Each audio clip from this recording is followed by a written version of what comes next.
வாங்க TNPSC aspirants. இந்திய வரலாற்றையே புரட்டி போட்ட அந்த பெனாரஸ் அரசியல் பூகம்பத்தை பத்தி இன்னைக்கு நாம டீகோட் பண்ணலாம். வெறும் ஒரே ஒரு அரசு வருகை ஒட்டுமொத்த காங்கிரஸையும் எப்படி ரெண்டா உடைச்சுதுன்னு பார்க்கலாமா? ரொம்ப இன்ட்ரெஸ்டிங்கா இருக்கும். பல வருஷமா உள்ளுக்குள்ளேயே புகஞ்சுகிட்டு இருந்த கோபம் பெனாரஸ்ல தான் ஒரு பெரிய எரிமலையா வெடிச்சது.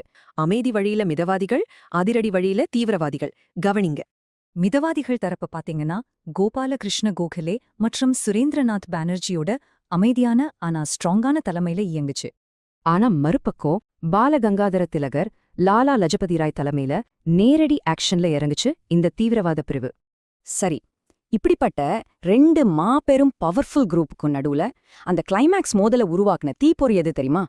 அந்த மிகப்பெரிய புயலை கிளப்பியது வேல்ஸ் இளவரசரோட இந்திய வருகைதான். இதுதான் பிரச்சனையின் ஆரம்ப புள்ளி. ஏற்கனவே வங்க பிரிவினையால நாடு முழுக்க மக்கள் செம்ம கோபத்துல கொதிச்சுக்கிட்டு இருந்த நேரத்துல தான் இந்த அரச வருகை நடந்துச்சு.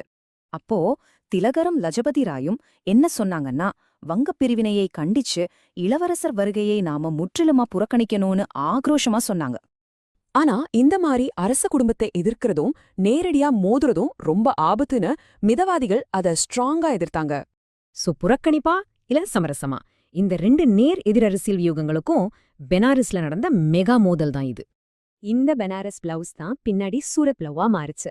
இந்த ஆரம்பகால மோதல் இந்திய வரலாற்றையே எப்படி மாத்திருக்குன்னு பாத்தீங்களா?